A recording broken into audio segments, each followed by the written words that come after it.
¿Sí se ve ahí? Listo. Entonces, por si acaso voy a ponerles a todos en silencio. Si en algún momento escucho algún ruido, les vuelvo yo a poner a todos en silencio para no estar buscando de uno en uno a ver cuál es el que está saliendo el ruido. Entonces, no se asusten porque cuando les pongo en silencio, a ustedes les avisa el programa que les estoy silenciando. Listo, entonces empecemos con esta clase. El tema que nos toca, como les dije, es la cristología. Vamos a estar revisándolo desde la perspectiva de Millar Erickson y vamos a seguirnos ampliando a partir de él. El tema que empieza el autor tratando es sobre el tema de el método cristológico, es decir, cómo podemos nosotros hacer nuestro análisis sobre Cristo en el texto bíblico. Cuando nosotros hacemos un análisis científico de cualquier tema, siempre se hace la reflexión sobre el tema del método, es decir, cómo podemos nosotros analizar este punto. Por ejemplo, si es que yo estoy hablando de economía, siempre se plantea la pregunta del método, cómo vamos a analizar el mercado, cómo vamos a analizar la empresa, etc. Si yo hablo de sociología, de igual manera, se me plantea la sociedad, las acciones sociales, vamos a estudiarlas, cuáles van a ser los métodos que vamos a usar para poder analizar este tema. Y de igual manera se trata en teología y en el caso cristológico se ha tratado prácticamente un tema, el método, debido a que es tan amplio el tema que la verdad es que necesita su propio método de investigación. Entonces, la pregunta que primeramente se nos plantea es si podemos o no podemos realmente hacer una cristología. ¿Y por qué razón dice esto el autor? Porque la idea de la encarnación de Dios es inherentemente mitológica y por tanto insostenible, es la primera pregunta que surge. ¿Por qué razón surge esta pregunta? Porque como vamos a ir viendo más adelante, a partir del siglo XIX comenzó a haber una serie de preguntas respecto de si es o no es real, si es o no es histórico el relato que se nos menciona en los evangelios sobre Jesucristo. Si a lo mejor está lleno de mitos, si a lo mejor solamente fueron leyendas, y si es así, pues entonces no tiene sentido hablar de una cristología. Simplemente sería una cuestión de mitología que analiza el texto bíblico. Entonces, la primera pregunta que tenemos nosotros que responder si queremos hacer una cristología es si es un mito o no es un mito el relato de Jesucristo. Luego el autor también nos plantea dos preguntas para el tema del método. La primera pregunta que nos dice es, ¿deberíamos determinar o entender primero la naturaleza de Cristo y después aplicarla a nuestra investigación de su obra, o deberíamos enfocar el tema de su naturaleza a través de un estudio de su obra? Este shampoo, o casi trabalenguas que ustedes pueden ver ahí, básicamente lo que nos está diciendo es, partimos de lo que Jesucristo hizo y en base a lo que Jesucristo hizo, ¿vamos a determinar quién era Él? ¿O hacemos al revés? Primero tratamos de entender quién era Él y en base a quién era Él tratamos de entender qué es lo que hizo. Entonces, esa es la pregunta acá. ¿De dónde partimos? ¿Partimos de sus obras y pasamos a su ser? ¿O partimos de su ser y nos trasladamos a sus obras? Cómo empecemos determinará también el tipo de cristología que nosotros realicemos. Si empezamos en sus obras, a lo mejor el ser de Jesucristo no es muy completo. Te doy un ejemplo muy sencillo. Supongamos que tratamos de determinar quién eres tú en función de lo que has hecho en el trabajo. Lo más probable es que la imagen que tengamos de ti solamente sea la imagen de una persona que trabaja, trabaja y trabaja. Pero no tenemos tu aspecto humano, no tenemos tu aspecto de familia, no tenemos tu aspecto en el deporte, simplemente tenemos tu aspecto de trabajo. Entonces, en ese sentido, pues puede ser un poco fallido empezar desde el obrar para ir al ser. Pero también puede haber problemas si es que empiezo desde el ser y voy al obrar. ¿Por qué razón? Porque a lo mejor me estoy haciendo una idea errónea de quién eres. Porque, por ejemplo, quiero saber quién eres tú, pero no voy a determinarlo en base a cómo te comportas en el trabajo, sino que voy a determinarlo conversando con tus amigos y diciéndoles cómo eres. Entonces, ¿cómo es esta persona? ¿Me podrían decir cómo es él? ¿Me podrían decir algo respecto a él? Y entonces comienzan ellos a decirme cómo eres.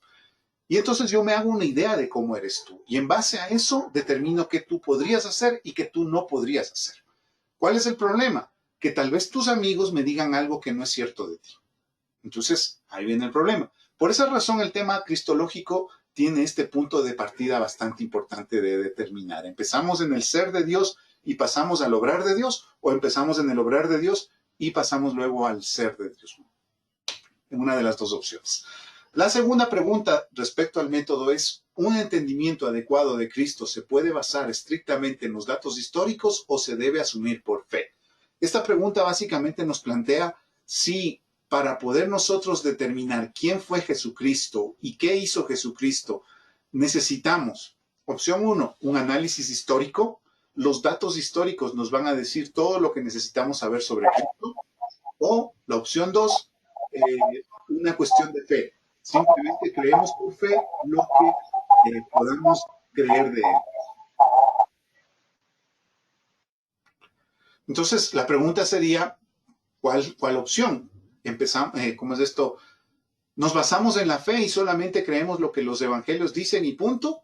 ¿O nos basamos en la historia y creemos solamente lo que la historia puede determinar sobre Jesucristo? Esa pregunta tenemos que también responder. Luego de esto, nosotros tenemos que empezar pues a ver cómo se ha desarrollado esto. Si alguno está ya con el libro y está revisando el libro, pueden ustedes ver esto en la página...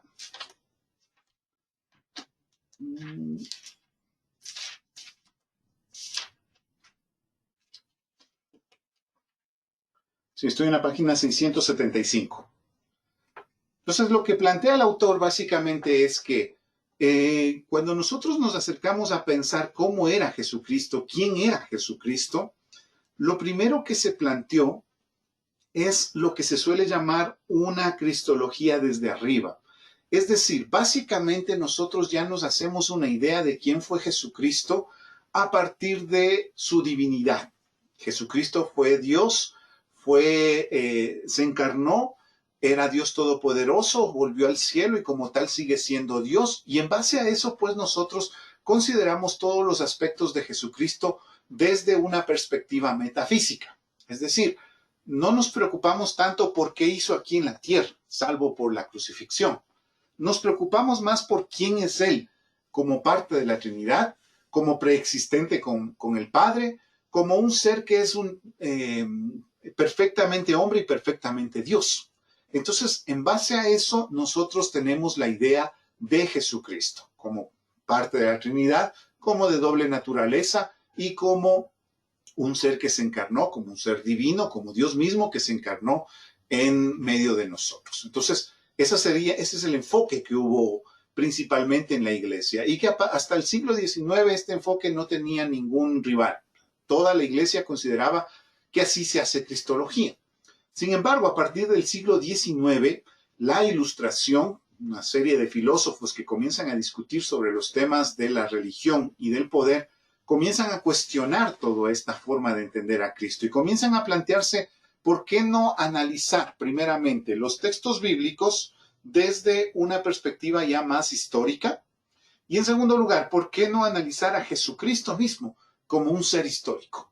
Entonces, ya no me interesan los milagros, ya no me interesan las obras sobrenaturales de Cristo, ya no me interesa si fue divino, lo que me interesa es cómo vivió aquí en la tierra. Entonces, eso es lo que comienza a desarrollarse a partir del siglo XIX. Se comienza a dar una serie de vidas de Jesús que plantean cómo era Jesús, pero quitándole todo lo milagroso, quitándole todo lo sobrenatural. David Strauss, Ernest Renan y Adolf von Harnack son los principales desarrolladores de este modelo de pensamiento. Si ustedes llegan a encontrarse con un libro que se llama La vida de Jesús y que su autor es David Strauss, ustedes van a encontrar justamente esto, un Jesús sin milagros, una historia de Jesús que no tiene el más mínimo resquicio de sobrenatural. Todo es completamente humano, porque para Strauss, como para Renan, Reimarus, que es otro también que surgió, y von Harnack, todo lo sobrenatural en realidad es cuento, es mito.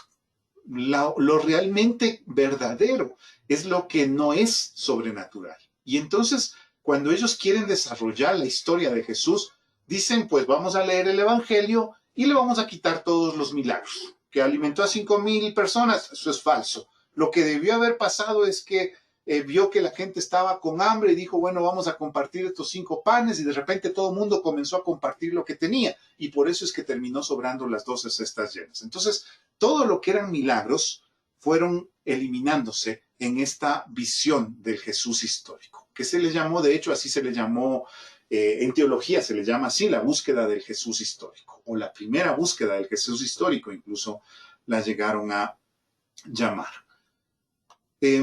Aquí tienen ustedes los postulados de von Harnack y lo que él planteaba con respecto a los milagros. Primero dice, en los tiempos de Jesús, la gente se sentía rodeada de milagros. Entonces, por esa razón, piensan que Jesús tiene que haber hecho milagros y por eso le atribuyen milagros.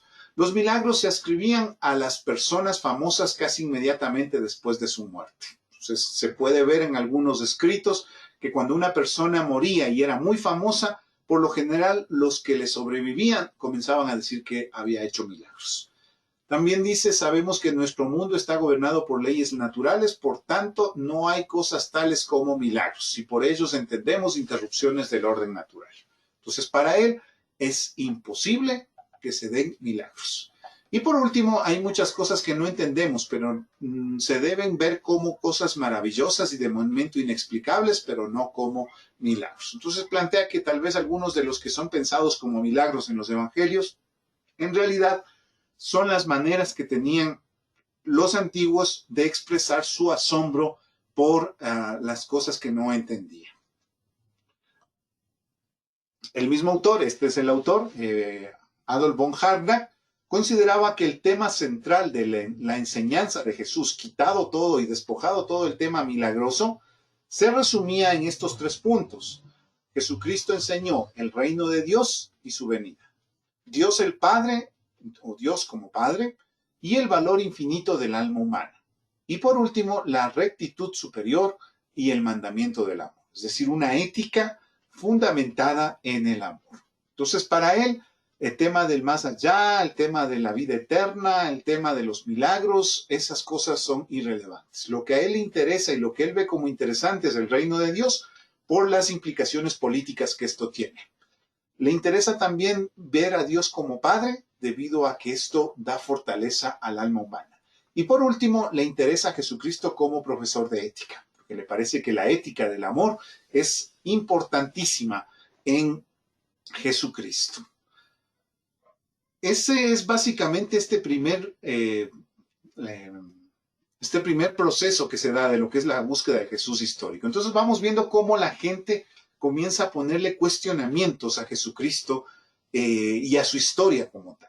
Sin embargo, no se queda ahí, sino que ya para inicios del siglo XX, algunos comenzaron a criticar esta manera de pensar. Por ejemplo, Tyrrell, un sacerdote jesuita, decía, el Cristo que Harnack ve es solo el reflejo de la cara de un protestante liberal vista desde el fondo de un pozo profundo. ¿Qué es lo que dice este Tyrrell? Él nos dice que Harnack considera que todo lo que está en el Nuevo Testamento es puro milagros y esos milagros no nos interesan. Lo que nos interesa es el Jesús histórico, el Jesús que realmente vivió en las tierras de Galilea. ¿Cómo es ese Jesús en las tierras de Galilea? Y entonces von Harnack comienza a escribir ese Jesús sin los milagros. Pero cuando Tyrrell mira este Jesús narrado por von Harnack, lo que encuentra es que simplemente es un Jesús a la medida de lo que Harnack quería. Es decir, Harnack quería un profesor de ética, y así que lo dibuja a Jesús como si fuese un profesor de ética. Entonces dice, en realidad lo que están haciendo es simplemente buscando que Jesús se parezca a lo que ellos quieren. Entonces no tiene sentido hacer ese tipo de análisis. Y otro pensador, en este caso es Schweitzer, se me fue el nombre, me parece que es Alfred Schweitzer, escribe un libro que se llama Investigación sobre las vidas de Jesús. Y él dice que estas vidas de Jesús pecan de intentar hacer calzar a Jesús en las preconcepciones ilustradas de sus investigadores. Es decir, ellos eran súper intelectuales y lo que quieren es que Jesús sea un intelectual del siglo XIX. Entonces Jesús no calza ahí, pero los investigadores del siglo XIX a la fuerza quieren hacer que Jesús calce en su manera de pensar. La foto que tienen ahí es la de Albert Schweitzer, que fue un gran teólogo que sin embargo decidió hacerse médico e irse al África a servir a las comunidades se me fue el nombre del país, bueno, pero del centro de África. Entonces, aquí se da prácticamente lo que se suele llamar la crisis de la búsqueda del Jesús histórico. ¿Por qué razón? Porque con Schweitzer, básicamente con él, se desmorona todo el sueño del Jesús histórico, porque se ve que en realidad lo que estaban haciendo no era mostrarnos el Jesús tal y como es, sino que nos estaban mostrando el Jesús que ellos querían que fuese. Entonces, en base a eso, se viene abajo toda la idea de la búsqueda del Jesús histórico. Y comienza entonces otro planteamiento. Comienza lo que es la crítica de la búsqueda del Jesús histórico.Nosotros encontramos primero a Martin Kaller, un luterano, que plantea que una cosa es la history, que ustedes la ven ahí enfatizado, y la Geschichte, que son dos términos alemanes que traducidos significan historia.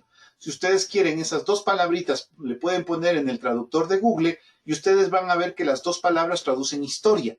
Pero para los alemanes, las dos palabras significan dos tipos de historia. La una, history, significa básicamente los sucesos objetivos y la Geschichte significa la historia significativa. Es decir, un ejemplo de una historia como sucesos objetivos es, por ejemplo, si se da un caso en el cual hay un accidente y una persona muere. Ese accidente te pueden narrar en una cuestión de estadística, donde te dicen murió por tales circunstancias, bajo tales situaciones y por falta de oxígeno debido a que el volante presionó contra el pulmón y la persona murió instantáneamente debido a esto. Eso es lo que te pueden decir como datos objetivos. Pero la Geschichte más bien se plantea qué es lo que eso representa o qué es lo que eso significa para mí. Saber que esa persona murió en esas circunstancias a mí me dice algo.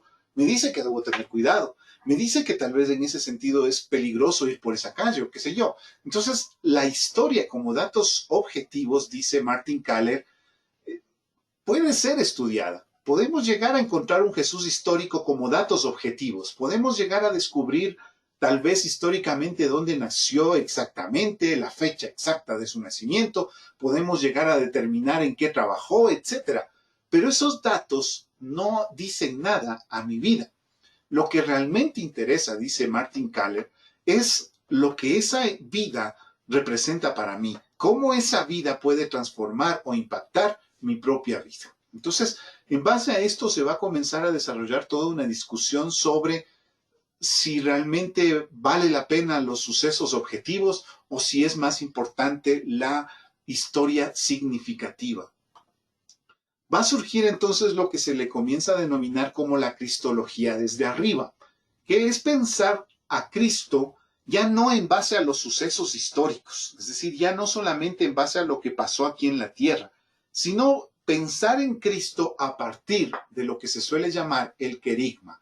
Querigma es una palabra griega que básicamente significa predicación. Dice, la base para entender a Cristo no es el Jesús histórico, sino el querigma, la proclamación de la iglesia sobre Cristo. Es decir, no me interesa exactamente qué hizo a la edad de 12 años Jesucristo, sino que lo que me interesa es lo que los evangelios dicen que representa a Jesucristo.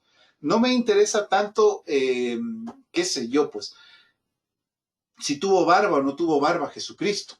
No me interesa si tuvo el pelo largo o no tuvo pelo largo Jesucristo. Lo que me interesa es los datos que me da la predicación de la iglesia, que lo encontramos en el apóstol Pablo, que lo encontramos en los evangelios, que lo encontramos en las cartas universales. Entonces, ese mensaje que me dice quién fue Jesús es el que me interesa. Ese mensaje es el que salva.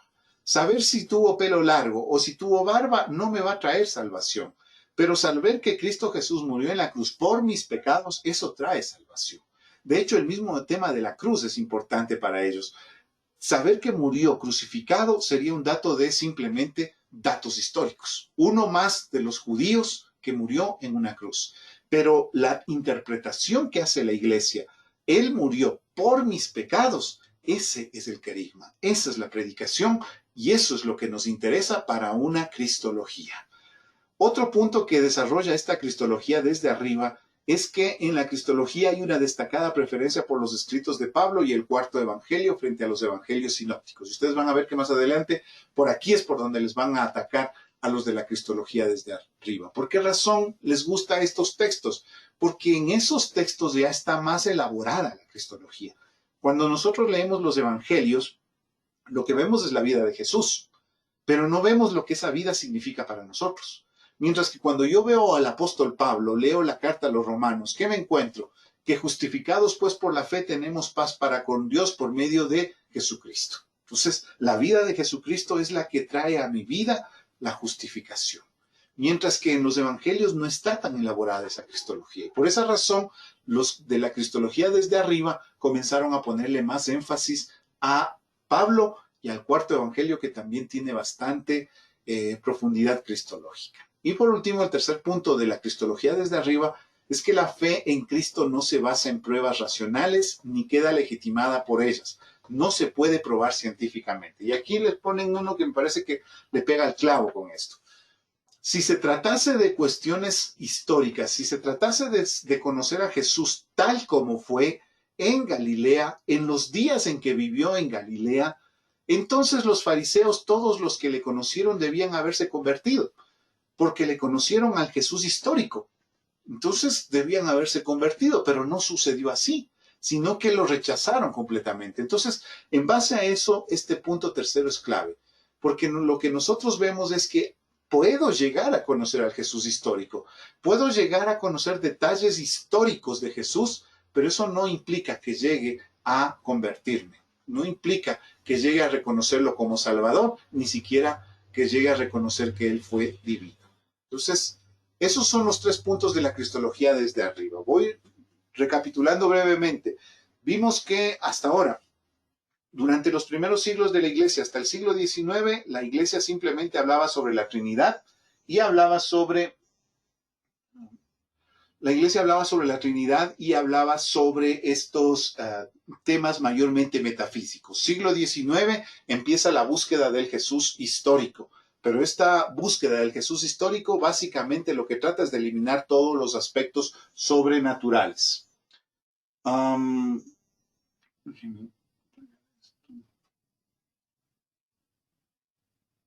Listo.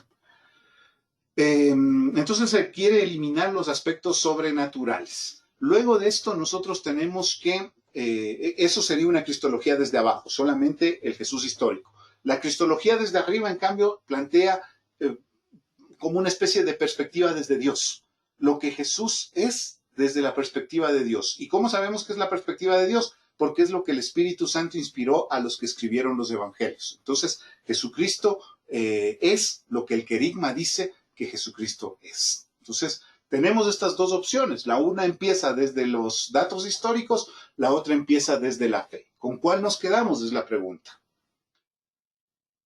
Vamos con el siguiente punto. Aquí hay algo interesante. El creyente conoce a Cristo como, esto es una cita que hace Millar Eriksen de Brunner, Emil Brunner. Y dice, el creyente conoce a Cristo como el que ha venido en la carne, como aquel de quien los cronistas y los historiadores humanistas deben tener algo que decir.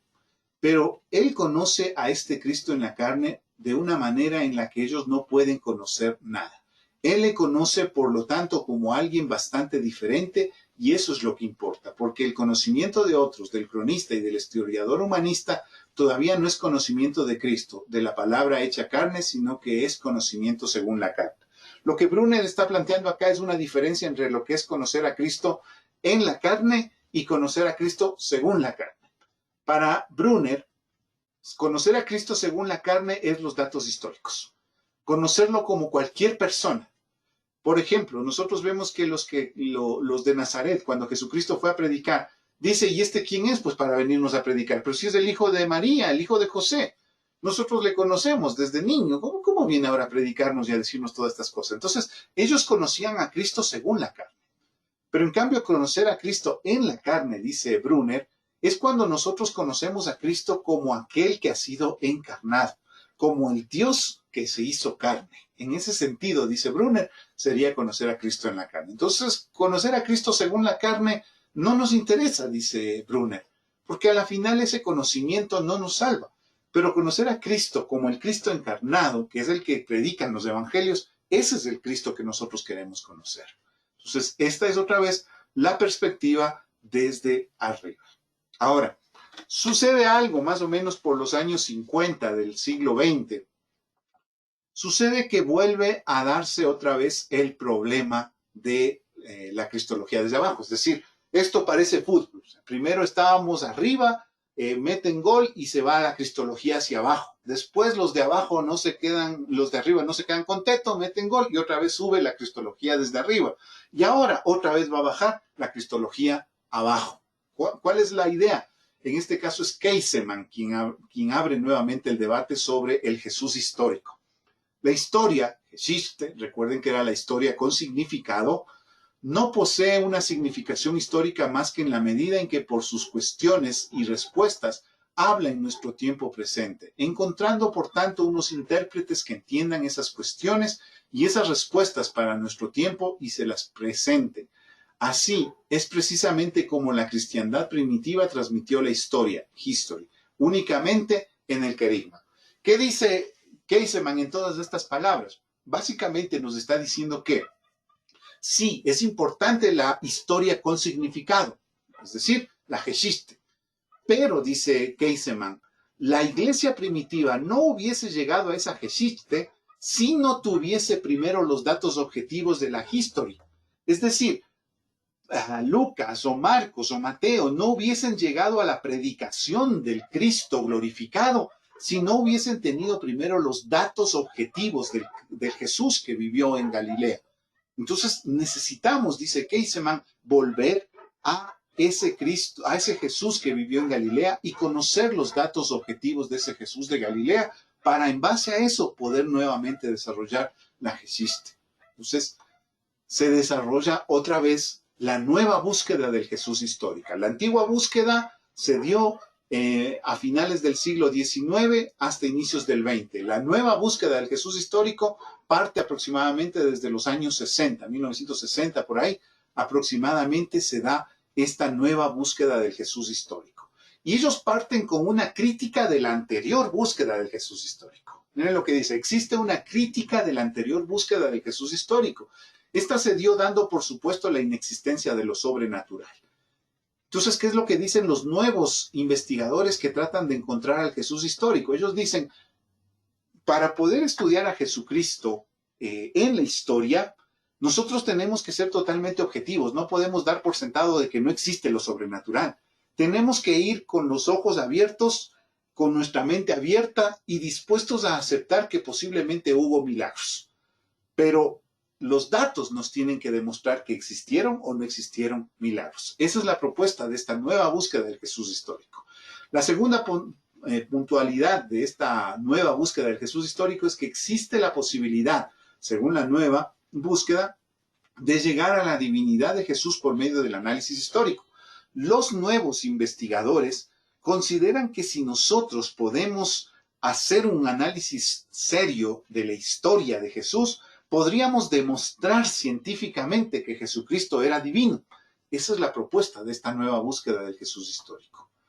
Entonces, en esta línea, ¿qué es lo que se hace por qué razones rechazan la cristología desde arriba? La que plantea que lo único que nos interesa es el Jesús de la fe. Dicen, en primer lugar, la tarea de la cristología es ofrecer apoyo racional para creer en la divinidad de Jesús. Entonces, si la teología no me va a dar sustento racional de mi fe, entonces no sirve para nada la teología. La teología tiene que ayudarme con razones evidentes para yo poder creer más en Jesucristo. Entonces, por esa razón, si nosotros solamente nos quedamos con la cristología desde arriba y pensando solamente lo que dicen los evangelios es cierto y punto, entonces la teología no sirve. Segunda crítica que hacen ellos, la cristología desde arriba tiende a descuidar la importancia de las características históricas distintivas de Jesús de Nazaret. Aquí hacen un acercamiento muy interesante. Yo les decía hace poco qué pasaría si es que yo voy y les pregunto a sus amigos cómo eres. Oigan, yo quiero conocer a tal persona. Me podrían decir cómo es él. Y pueden darme toda una descripción tuya. Pero a lo mejor la descripción que ellos dan no es tan certera como la que tú mismo darías. Y en ese sentido dicen los de la nueva búsqueda del Jesús histórico que debemos hacer esta nueva investigación. ¿Por qué razón? Porque a lo mejor nosotros estamos siguiendo a Lucas, a Pablo o a Juan en lugar de seguir a Jesús.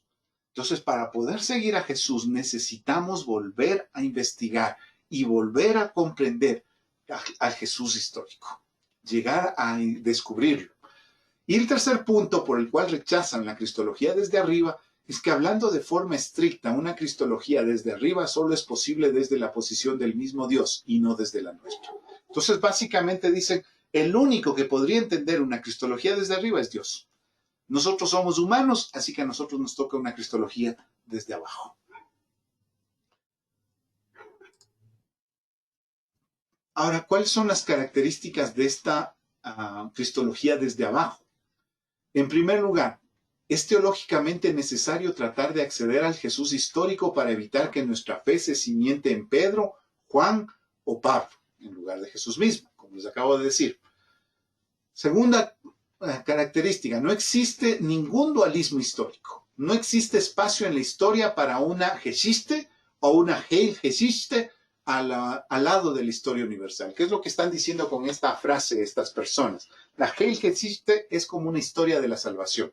Entonces, los de la cristología desde arriba planteaban que como que habían dos historias. La historia universal, donde estamos nosotros, está Napoleón, está el descubrimiento de América, etcétera. Y hay otra historia, la historia de la salvación, que está por encima, que es una historia espiritual. Y que nosotros cuando leemos los evangelios leímos esa historia espiritual. Entonces, los de la cristología desde abajo criticaron eso porque dijeron, no existe tal cosa como dos historias, hay una sola historia, la historia universal. Y si Jesucristo hizo su salvación, tuvo que hacerla en la historia universal, no en una especie de historia paralela. Entonces, por eso criticaron a la cristología desde arriba. Y tercero, se debe indagar en la documentación existente evidencia de la divinidad y no solo de la humanidad de Cristo. La resurrección es el hecho histórico que garantiza la veracidad de su afirmación al respecto. Es interesante en esto, y aquí el personaje fundamental es Wolfhard Pannenberg, uno de los principales representantes de esta cristología desde abajo. Él considera que históricamente se puede demostrar la divinidad de Cristo. ¿Y cuál es el punto del desarrollo de él? Digamos, resumamos brevemente lo que él plantea. Él plantea que Jesucristo, en las palabras que él dice en los evangelios, muestra que constantemente se da a sí mismo a entender como hijo de Dios, es decir, como un ser divino. Y al considerarse así, pues lo que ya sabemos, ¿no? O es verdad o estaba loco, o era un mentiroso. Entonces, ¿cuál es la muestra de que lo que él dijo es cierto? Y entonces Pannenberg dice, la única garantía de que Jesucristo era lo que dijo que era, es que Dios le dé su visto bueno. Él dice que es hijo de Dios. El único que puede dar el visto bueno es Dios mismo y decir, no, sí, él es mi hijo. Pero ¿cómo puede Dios decir que sí es Jesucristo su hijo? En la resurrección. En la resurrección se está dando la evidencia de que Dios le está diciendo a Jesucristo, sí, Él es mi hijo. Entonces, para Pannenberg, la resurrección es la clave para demostrar científicamente la divinidad de Cristo. Hasta ahí vamos a hacer una pausa. Cuéntenme qué les parece, dudas sobre este tema.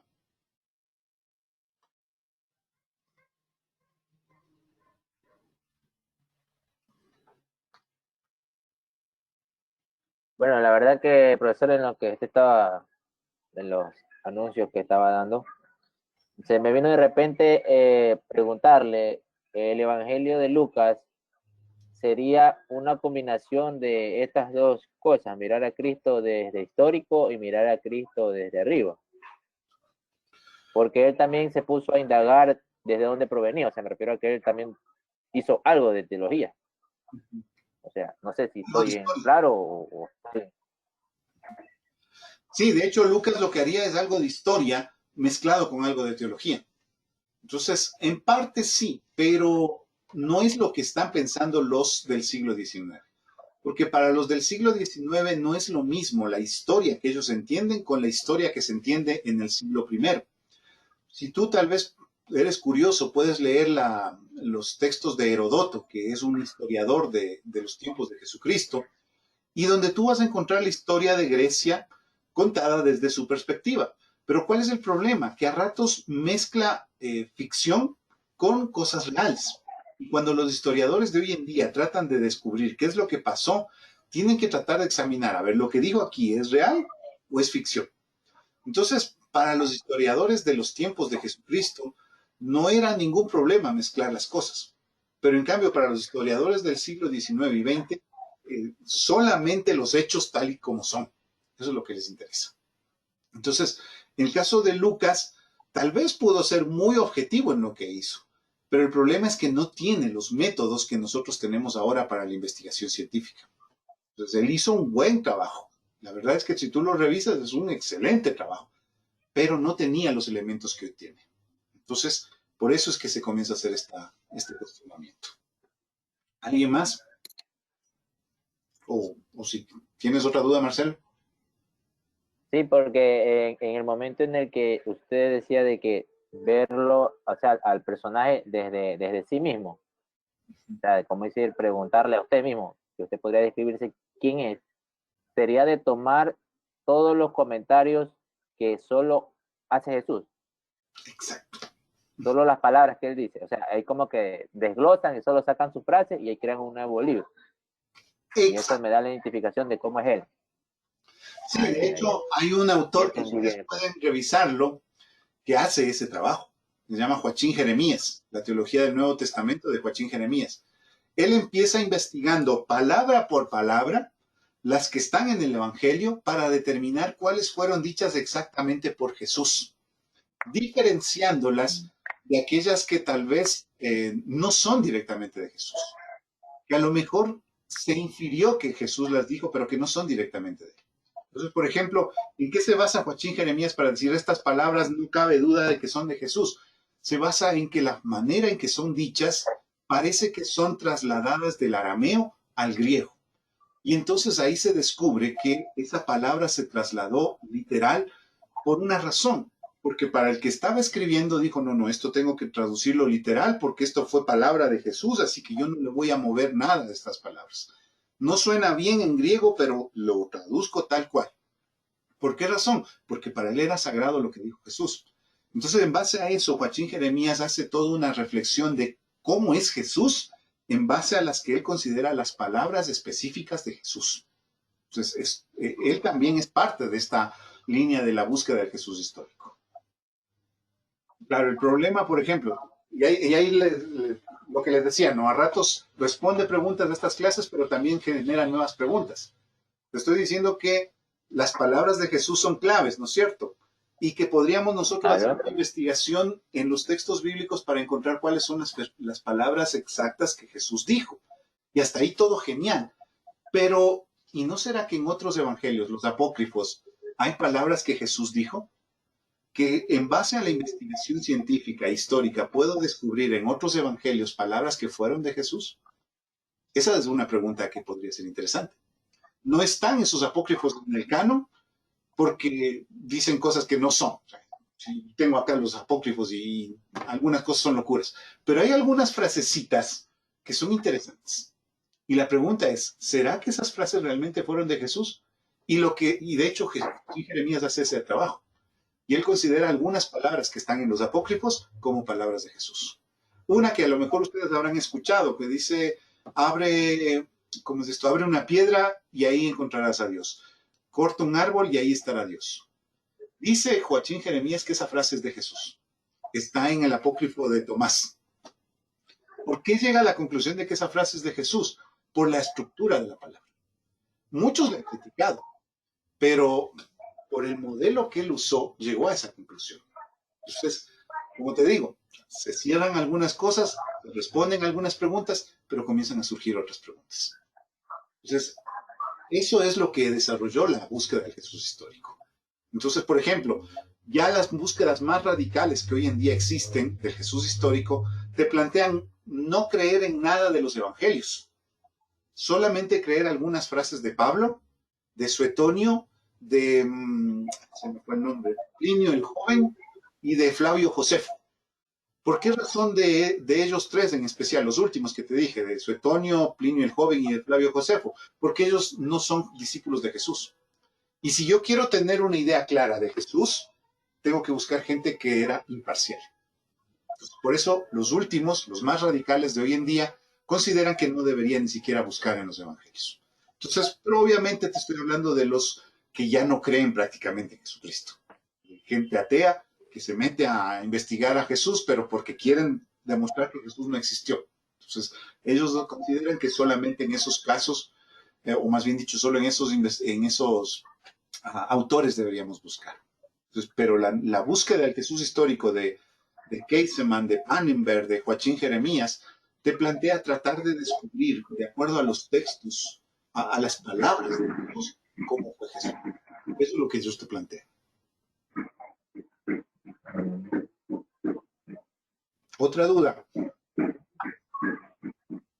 Pastor, tratando de hacer un resumen de lo que usted nos ha dicho hasta aquí, voy a tratar de darlo a ver si estoy en lo correcto. Excelente. Lo que yo le entiendo es que hasta antes del siglo XIX había una sola teología que era la que se consideraba era la única y punto. A partir del siglo XIX aparece alguien que empieza a cuestionar. Digamos que se abre en dos grupos. La cristología de arriba, que está basada sobre la fe, digamos la parte teológica, la parte eclesial, por llamarla así, y la parte filosófica, que son los de abajo. Donde dicen, no miremos a Jesús como un Dios y hombre, sino solo miremoslo como hombre y olvídense, el resto de los milagros son accidentes y eso no fue así. Hasta después, hacia los años 60, aparece finalmente aparece otro grupo que empiezan a criticar esa posición y le dicen no. Realmente lo que ustedes están diciendo no es cierto, porque sí tiene que haber hay un Dios verdadero, hay un Dios que sí hacía milagros y que realmente lo que ustedes están diciendo no lo pueden separar, porque sí hay un ser superior. Aparece un nuevo grupo que hacia los años 60, en los cuales vuelve otra vez los de abajo como a repicar lo que habían dicho los anteriores y dicen no, es que sí hay que tener en cuenta que tal vez sí pudo haber milagros, pero para llegar a eso, la única forma de comprender eso de que sí hubo milagros es a través de la resurrección, porque nadie más, el único que podía reconfirmar que era el Hijo o no era el Hijo de Dios era Dios, nadie más. Ningún hombre podía hacerlo porque somos humanos, solo Dios, que es perfecto, que es el Creador, es el que podía confirmarlo. Y según ellos, hasta donde yo lo entiendo, es que la resurrección es la prueba con la cual sí realmente se empieza a aceptar que sí había un grado de divinidad en Jesús y por lo tanto ya como que empieza un poco la teoría de abajo a cambiarse y a irse un poco más hacia la cristología de arriba. ¿Eso es lo que yo no entiendo o estoy equivocado en algo? En su mayor parte, excelente. Solo algunos detalles que vale lo que me menciona para poder aclarar. Justamente hasta el siglo XIX se da toda esta situación de la visión metafísica de Dios, de Cristo, perdón.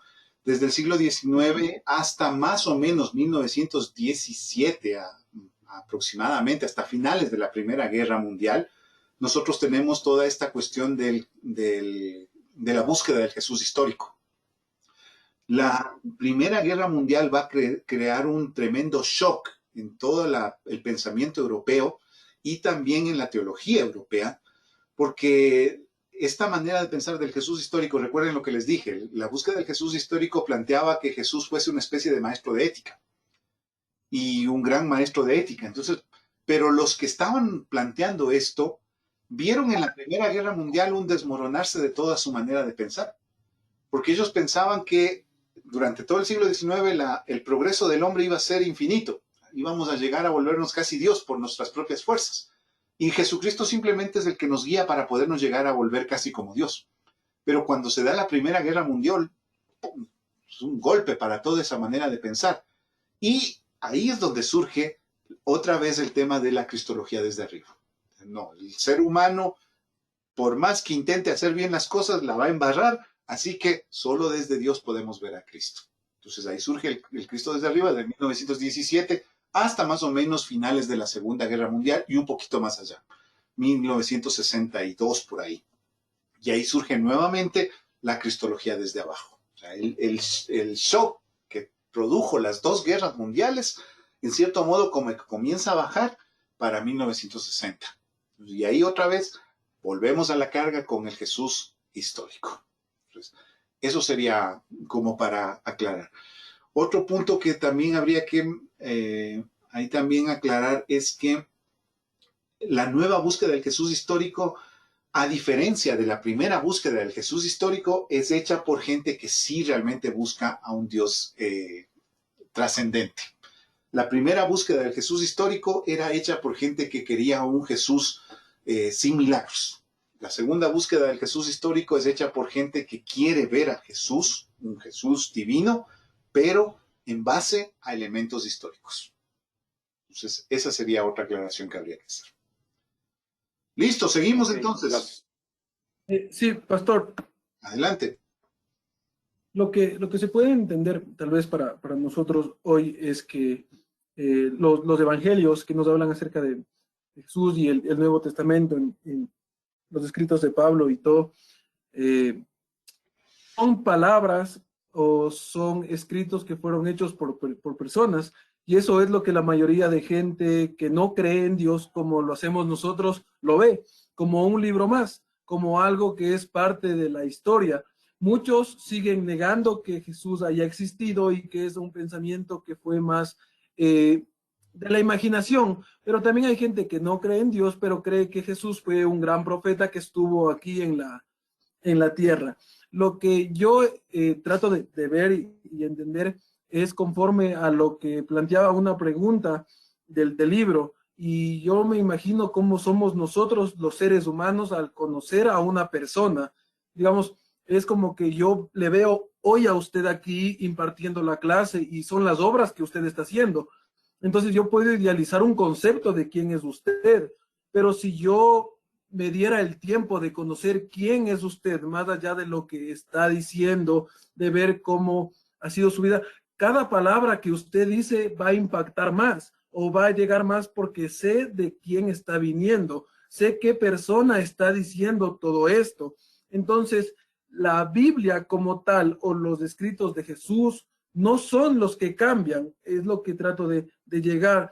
Tenemos que conocer a Cristo en su esencia, en cómo es Él, para que realmente podamos ser transformados. Y esto lo que trata y se vuelve difícil de comprender es que tiene que radicar la fe en la Biblia, porque es lo que nosotros tenemos como testimonio fiel de la palabra de Dios, sí escrita por hombres, pero bajo el Espíritu Santo. Pero lo que nosotros tenemos que decir, nos presentamos frente a una persona que no cree en Dios y queremos llenarle de versículos de algo que esa persona no cree y no sabe que es real. Entonces hay que mostrarle quién es ese Jesús y corroborarlo con los escritos que están en la Biblia. Y como yo cada vez que decía de esa manera de buscar en la historia a Jesús, lo que a mí me pasa, que se afianza mi fe en cada descubrimiento que dicen que realmente Jesús fue el Hijo de Dios y que vino acá para salvarnos, que sí hay muchos relatos que no han sido de la Biblia, o hay muchas historias, o hay muchos acontecimientos que corroboran que Jesús realmente existió y que Jesús realmente hizo milagros, pero que en el transcurso de la historia ha cambiado vidas, que es para mí uno de los milagros que más puede sorprender. Sí, excelente. Dos cositas de ahí yo diría. Una, lo que tú mencionas de que tal vez la palabra que a nosotros nos puede transformar es aquella palabra que viene a nosotros por medio del Espíritu. Esa idea más o menos fue la que estuvieron planteando los de la cristología desde arriba, de los años 1917 hasta 1960 aproximadamente, que el principal representante fue Karl Barth. A lo mejor habrán escuchado de él. Y esta teología de la cristología desde arriba también se le dio otro, o más bien dicho, se vio que tenía un énfasis fuerte en algo, y es en la predicación. Para los de la cristología desde arriba, Karl Barth y sus compañeros de teología, von Rad incluso en la teología del Antiguo Testamento, ellos consideraban que la predicación tenía el poder como para poder llegar a transformar vidas.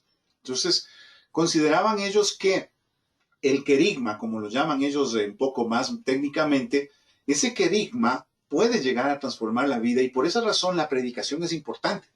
Ellos consideraban que en la predicación que se da en el Evangelio o que se da en las cartas de Pablo y en la predicación que se da hoy en día, el Espíritu Santo está obrando de tal manera que esos datos históricos que hasta cierto punto pueden ser áridos, llegan a cobrar vida en el corazón de la persona y lo llegan a transformar. Entonces, para ellos el tema de la predicación es fundamental. Y en ese sentido es algo muy valioso.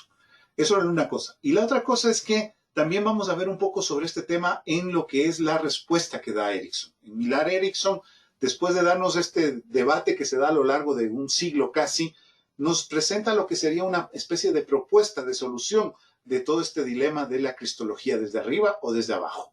Que a lo mejor ahorita algunos ya tomaron partido. Algunos a lo mejor ya se fueron con la cristología de abajo, otros dijeron, no, yo me voy con la cristología de arriba. Entonces, vamos a ver ahora sí la solución que nos da Erickson sobre este dilema. La cristología del medio, dice Marcelo. Vamos a ver.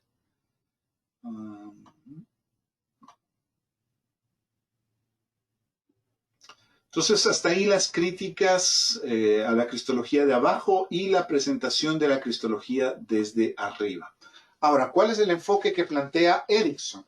Primero nos dice Erickson, el problema con la cristología desde arriba es que es básicamente fideísta, es decir, creo y se acabó. Algunos suelen llamarle la teología, no, la fe del carbonero.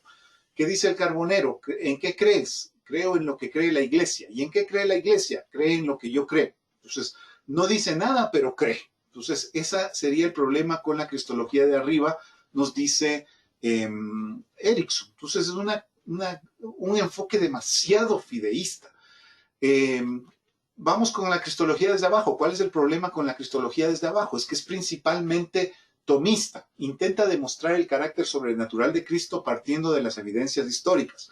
En ese sentido es un fallo. ¿Por qué razón? Porque si fuese todo cuestión científica, ¿dónde queda la fe? Si es todo una cuestión de argumentar y demostrar científicamente, ¿dónde queda la fe? Se nos pierde en este modelo de la cristología desde abajo. De hecho, Tomás de Aquino fue el que desarrolló con más fuerza el tema de las pruebas de la existencia de Dios. Entonces, en cierto modo, por eso le llama tomista a este modelo de la cristología desde abajo, porque así como Tomás, por medio de las pruebas de la existencia de Dios, quiere que la gente crea, porque él demuestra lógicamente que Dios existe, en este caso, por medio de la historia, se quiere demostrar históricamente que Jesucristo es Dios. Entonces, nos deja en una especie de dependencia absoluta de la razón. Y en ese sentido, dice Erickson, estaría mal. El modelo que plantea Erickson es el modelo agustiniano, basado en San Agustín de Hipona, que es el personaje que ustedes ven en la foto. Este modelo plantea que la fe precede, pero no permanece permanentemente independiente de la razón. De hecho, hay una frase que en latín es credo ut intellegiam, que significa creo para comprender y comprendo para creer mejor. Entonces, ¿dónde parte nuestro acercamiento a Cristo? No parte en los hechos históricos, que sería el comprender, sino que parte en la fe, en el creo. Cuando yo creo, entonces sí puedo desarrollar un análisis del texto. Y ojo con esto que es importantísimo. Es posible que ustedes ya hayan visto historia de la iglesia, habrán visto los problemas que se han dado en las grandes facultades de teología en Europa, principalmente en Alemania, donde se ha desarrollado toda la teología liberal y donde prácticamente es una teología donde Dios no tiene lugar prácticamente. ¿Y cuál es el punto de partida de este problema? Que en Alemania el luteranismo es una religión de Estado. Es decir, el Estado le paga a los sacerdotes para que hagan su labor, como aquí más o menos la Iglesia Católica.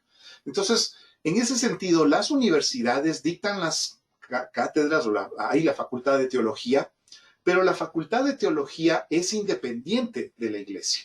A la facultad de teología tú puedes entrar, seas ateo o creas en lo que te dé la gana. Tú puedes entrar a la facultad de teología. Entonces, ¿cuál es el problema con esto? Que muchos de los que desarrollaron la teología en Alemania la desarrollaron desde una perspectiva de ateísmo. Y ahí están pues las consecuencias que nosotros podemos ver hoy en día. Entonces, en ese sentido es interesante esta frase de Agustín. Si yo realmente quiero desarrollar una teología válida, que sea valiosa incluso para la iglesia, el primer paso no puede ser el comprender. El primer paso tiene que ser la fe.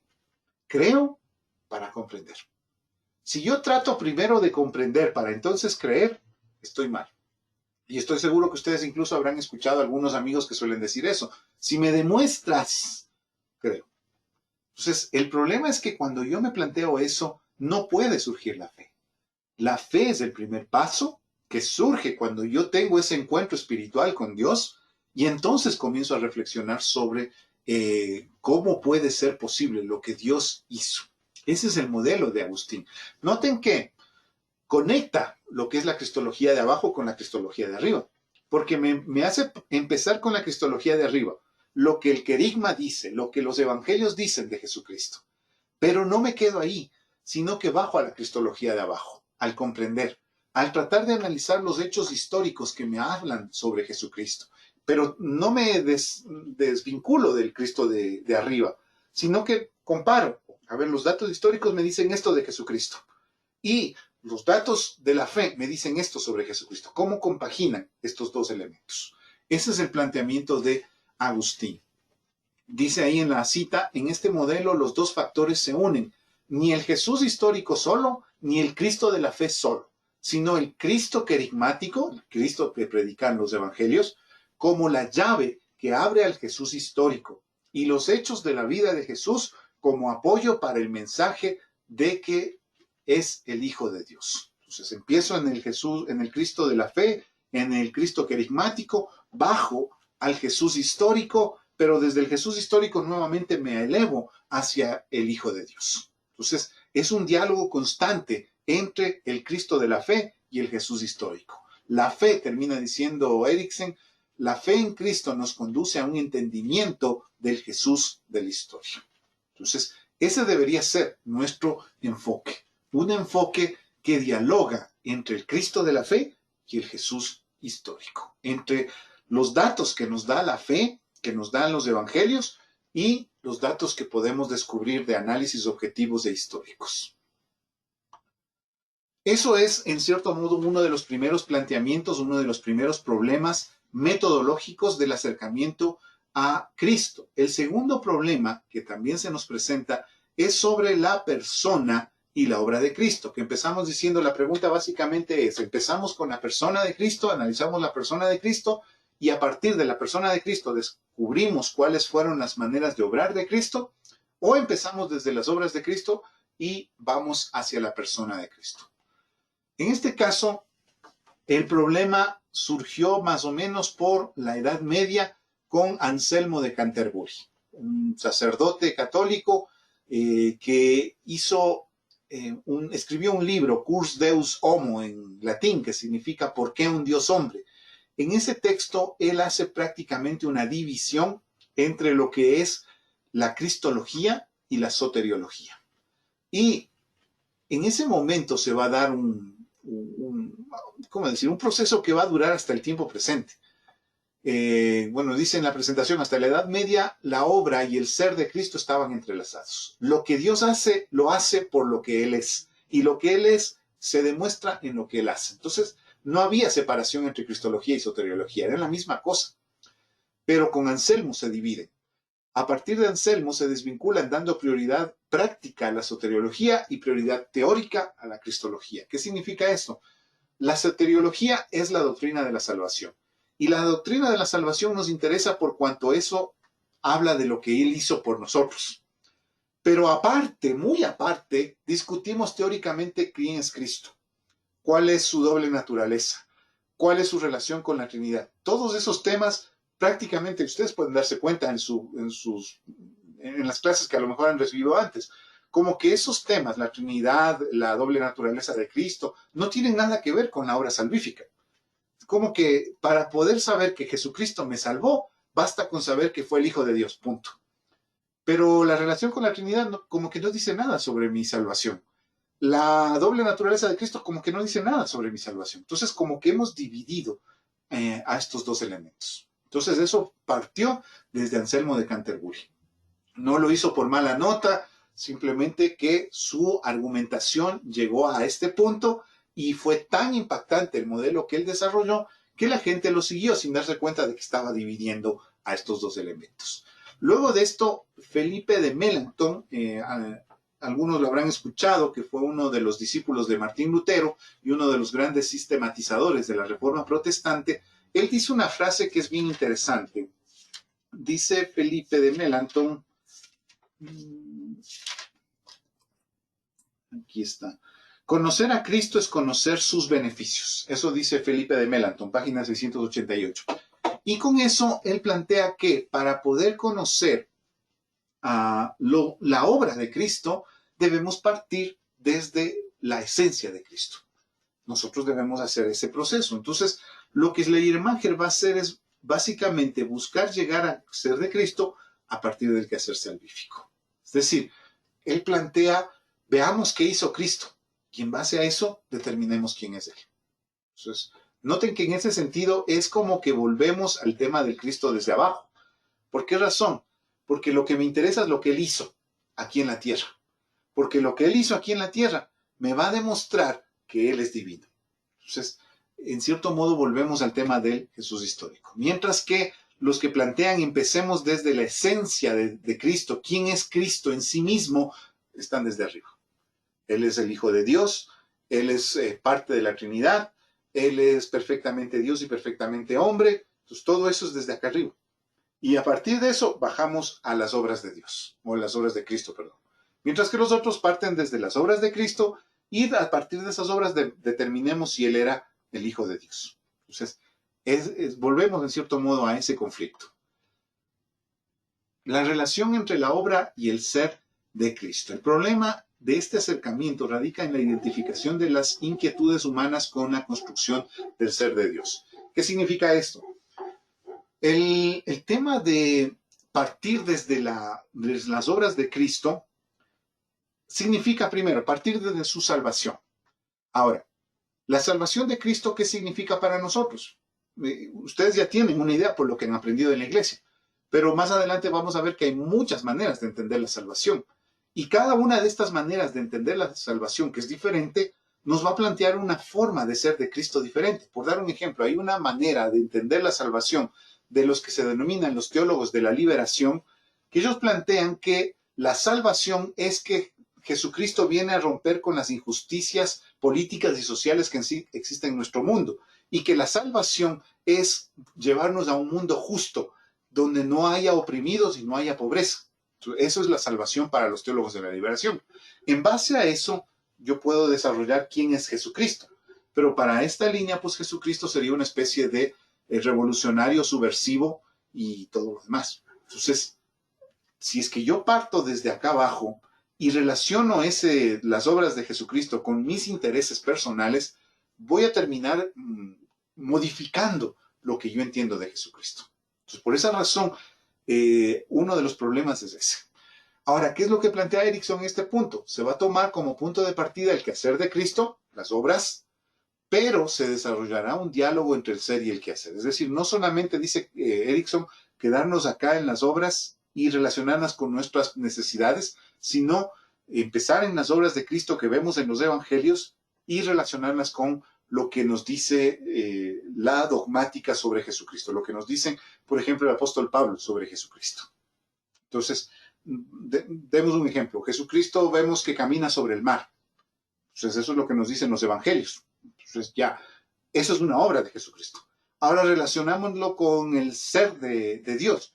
El apóstol Pablo nos dice que es el primogénito de Dios. Entonces, eso nos puede dar una relación de por qué razón él pudo caminar sobre el mar. Y en base a eso nosotros podemos ir definiendo lo que es el ser de Dios. Entonces, es ese diálogo el que plantea Erickson para poder llegar a una comprensión de Cristo, del ser de Cristo y del obrar de Cristo. Empiezo en el obrar, pero pongo en diálogo el ser y el obrar. Vamos con el último punto que plantea Erickson para poder hacer un análisis adecuado de la cristología. Es el tema de la encarnación. Algunos teólogos han visto la encarnación como un mito. Y el caso más evidente es el de John Hick, que escribe su libro El mito del Dios encarnado.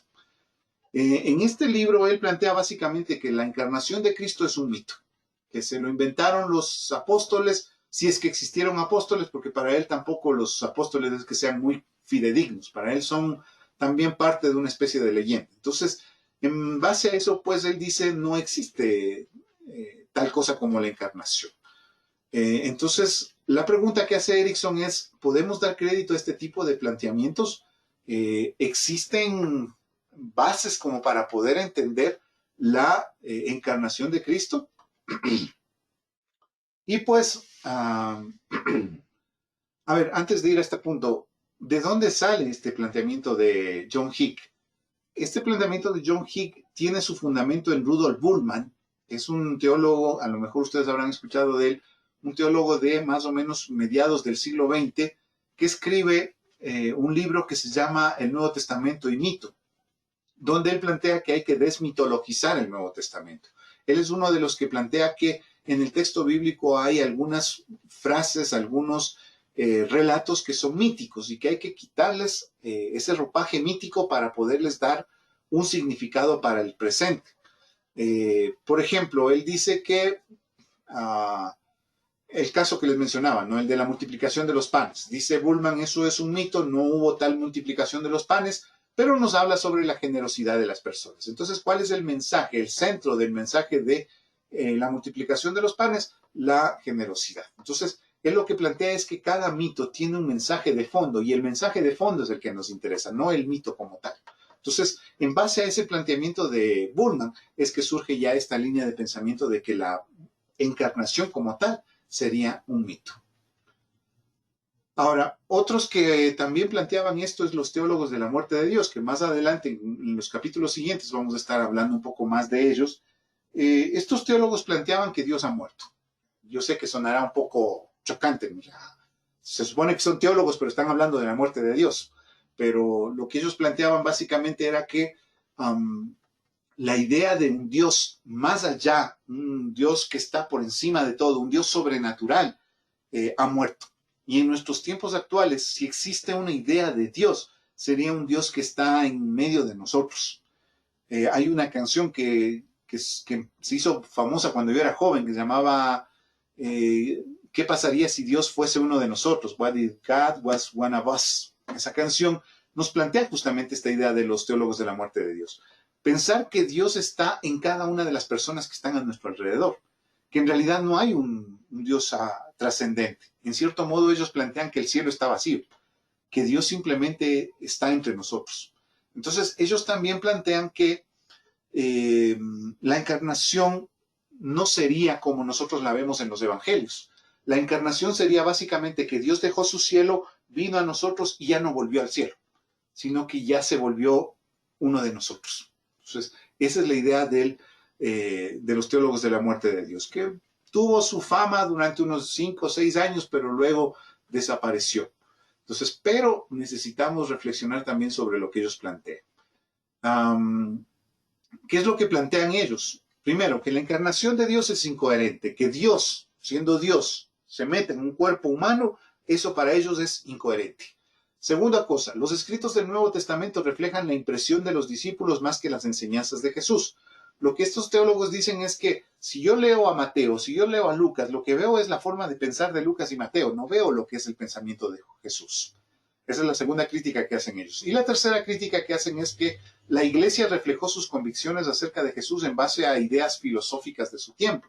En este caso se están refiriendo a los concilios. Cuando ya se da el tema de la Trinidad, ustedes seguramente ya saben que en el texto bíblico no hay la palabra Trinidad, no hay la palabra doble naturaleza de Cristo, no hay la palabra hipóstasis o usía, que son palabras técnicas que se usan para hablar de la Trinidad. Entonces, ¿de dónde surgen estas palabras y estos conceptos? Surgen de la filosofía platónica y de la filosofía aristotélica. Entonces estos teólogos dicen, como vienen de esos lados, Entonces, ¿qué certeza tenemos de que eso sea cierto? Entonces, en base a eso, en base a estos tres postulados, estos teólogos llegan a la conclusión de que la encarnación de Cristo es un mito. Entonces, ¿qué podemos decir al respecto? Los postulados contra el mito, en primer lugar, los postulados contra la mitificación de la encarnación sería. Primero, la incoherencia de la encarnación nace de una visión antropomórfica de la misma. Es decir, lo que nos está planteando Erickson acá es que el problema por el cual les parece incoherente que Dios se encarne es porque lo están viendo desde una perspectiva netamente humana. No están viéndolo a Dios. Dice Erickson, y más adelante nos va a aclarar un poco más a fondo qué significa esto, lo que hace Dios cuando se encarna es limitarse a sí mismo. Esa es la encarnación de Cristo. Es diferente de lo que a veces se piensa, como que Jesús hubiese sido una especie de frasco donde viene la divinidad y se mete. Esa no es la idea de la encarnación. La idea de la encarnación es la limitación a sí mismo que hace Jesucristo para poder estar en medio de nosotros. Entonces, ¿es posible? Es factible. Pero, como les digo, más adelante vamos a aclarar un poco más a fondo este tema, cuando lleguemos ya a lo que es la encarnación. Segundo, hay evidencia histórica de que Jesús mismo dio inicio a la cristología posterior. Existe también una alta cristología en el Nuevo Testamento. ¿Qué significa esto? Los teólogos de la muerte de Dios planteaban que en los evangelios no se habla, a ver, yo solamente encuentro el pensamiento de Lucas o el pensamiento de Mateo o el pensamiento de Marcos, pero no encuentro el pensamiento de Jesús. Pero muchos exégetas, estudiosos del texto bíblico, contradicen eso y muestran que en realidad, aun cuando hay el pensamiento de estos apóstoles o de estos escritores, de todas maneras el pensamiento de Jesucristo se puede mostrar que está ahí presente. Y lo más interesante es que en el pensamiento de Jesucristo, en las palabras, como decíamos con Marcelo, me parece que fue el que hizo la pregunta, las palabras que Jesús dice en algunos casos muestran que él tiene una convicción de divinidad que es sorprendente y es herética para los judíos de ese tiempo. Cuando él comienza a llamarlo a Dios Abba, Padre, eso es hasta cierto punto herético lo que está haciendo Jesucristo, porque se está poniendo casi al mismo lugar de Dios. Y algunas otras palabras que dice el mismo Jesús, el mismo hecho de que cuando habla del Padre, habla como mi Padre, pero cuando nos manda a orar a nosotros, nos dice, oh, ustedes orarán así, Padre nuestro. Esa diferencia es interesante. Vuestro Padre, mi Padre. Entonces, esa diferencia marca la idea de que Jesucristo tenía una convicción muy interesante sobre su divinidad. Y eso está en en el mismo pensamiento de Jesús. No es algo que le añadieron los evangelistas o que le añadió Pablo. Pero además de eso, nos dice Erickson, y es muy cierto, en el mismo texto bíblico hay una alta cristología. ¿Qué significa esto? Cuando se habla de alta cristología es cuando se habla de que se está pensando en Jesucristo como Dios. A eso se refiere con alta cristología. Y esta alta cristología la encontramos en el texto bíblico. ¿Por qué por qué tiene que aclarar esto Erickson? Porque cuando los teólogos de la muerte de Dios decían que la iglesia reflejó sus convicciones acerca de Jesús en base a ideas filosóficas de su tiempo, nos está planteando que la Trinidad, la doble naturaleza de Cristo, son ideas que se le añadió en el siglo III o IV después de Cristo.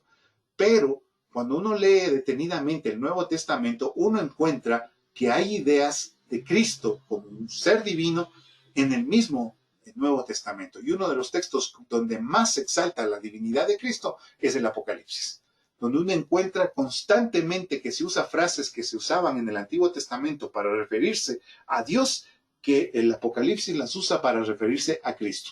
El ejemplo en el Apocalipsis capítulo 1, ustedes pueden encontrar que se menciona a Cristo, que está paseándose entre los candelabros, y dice el texto que tenía sus cabellos blancos, como blanca lana, que era una descripción del anciano de días en el libro de Daniel.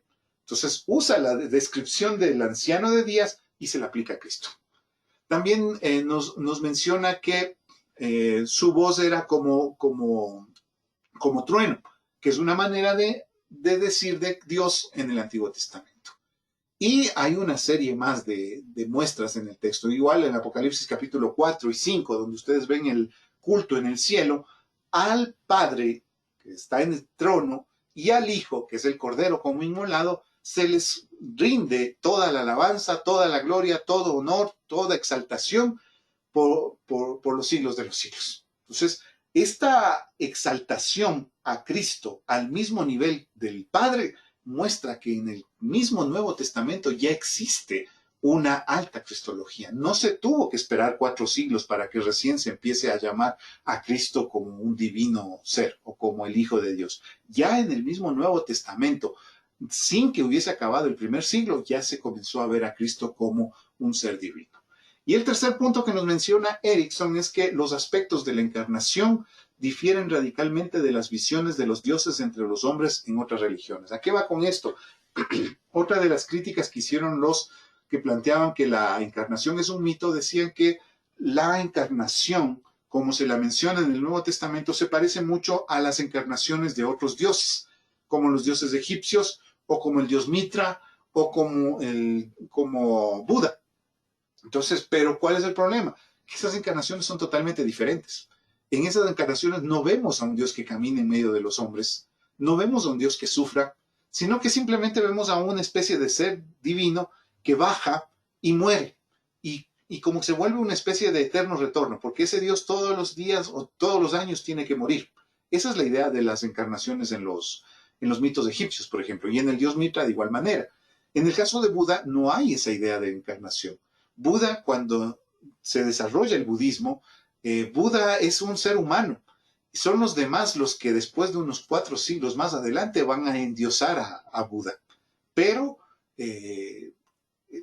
no lo consideran como un Dios que ha bajado del cielo, sino que simplemente es tan grande y tan sublime que lo consideran Dios. Y se acabó. Entonces, no hay relación entre lo que son esas ideas de encarnación en otras religiones y lo que es la visión de la encarnación en el Nuevo Testamento. Entonces, por esa razón, nosotros podemos llegar a la conclusión de que esta idea de que la encarnación es un mito es una mentira, es una falacia. No se puede llegar a esa conclusión en base a los datos que nos da el Nuevo Testamento.